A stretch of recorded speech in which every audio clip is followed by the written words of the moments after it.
I decided on Gordon-Conwell because it came highly recommended from my professors in undergrad. Honestly, that was my top reason.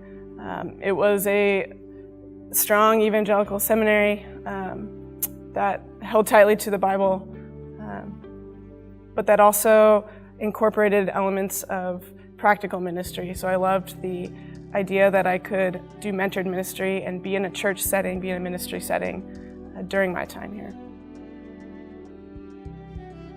So I came to Gordon-Conwell with an inward sense of God's calling in my life, but I didn't really quite have that outward calling yet of where exactly God was going to lead me.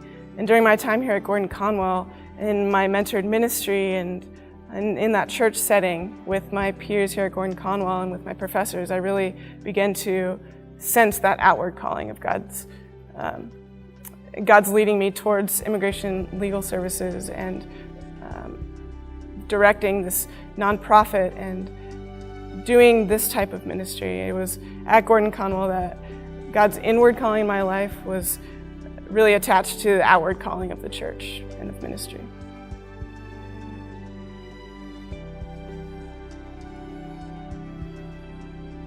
So last summer I took a class with Dr. Gill called Workplace Leadership and Theology.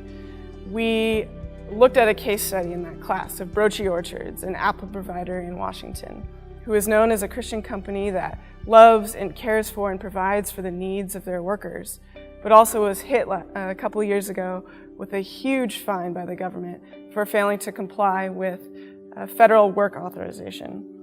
And so we sat with that question of how do we love our immigrant neighbors, and also how do we comply with the law, where those two come together.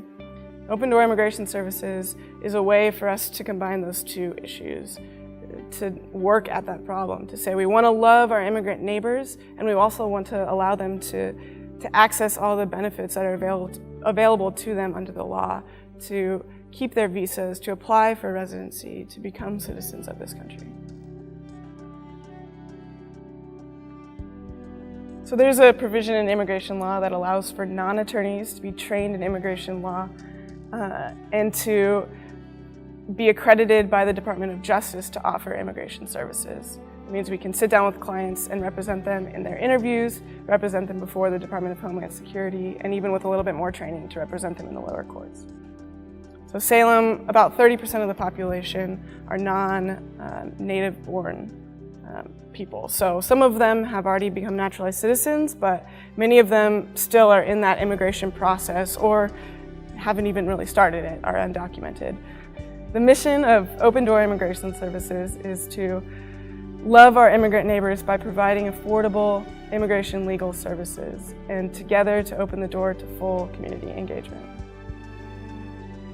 My name is Abby Conger. I am an MDiv graduate from Gordon-Conwell Theological Seminary, and I am now serving as the Executive Director of Open Door Immigration Services in Salem, Massachusetts.